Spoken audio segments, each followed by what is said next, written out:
أظلم أيام السعودية اليوم النهار يتحول إلى ظلام دامس، طقس سيء يضرب السعودية اليوم، وأصعب الأيام تمر بها السعودية اليوم كما شاهدنا جميعا وتشاهدون الآن عبر هذا الفيديو.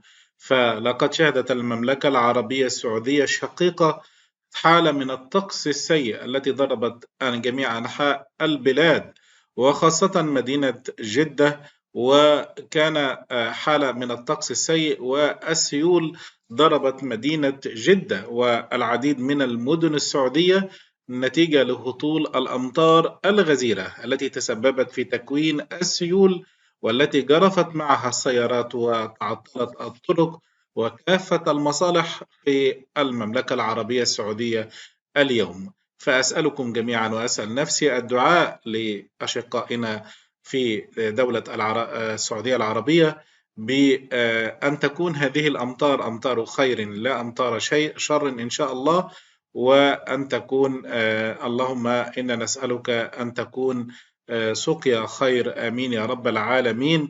وحيث نشرت وسائل إعلام سعودية مقطع فيديو الذي تشاهدونه الآن لتأثير الظروف الجوية السيئة التي تمر بها البلاد اليوم الخميس، وكما تشاهدون ظلام دامس ويتحول النهار إلى ظلام بسبب السحابة السوداء، وتساقطت الأمطار بغزيرة في المنطقة الغربية في السعودية، وصاحبها البرد ورياح عنيفة أدت بمجملها إلى تدني الرؤية وصعوبة الحركة في الشوارع بعد أن غمرتها مياه الأمطار، وتعطل السير بسبب توقف عدد كبير من السيارات.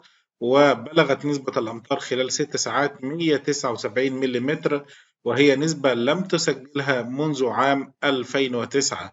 ونشدت السلطات السكان الامتثال لإرشادات السلامة، وتأتي تلك الأمطار الغربية والعواصف بعد أيام فقط من موجة مماثلة في دولة الإمارات العربية، لا إذ غمرت المياه الطرق وعطلت الحركة وفي بعض المناطق. وكما تشاهدون أن هذه من علامات الساعة أن تكثر الأمطار في المنطقة العربية، وبالتالي ستكون المنطقة العربية مروج، أو كما ذكر النبي صلى الله عليه وسلم في الحديث الشريف مروجا خضراء كما كانت في سابق الزمان، فسوف تعود الجزيرة العربية مروجا خضراء.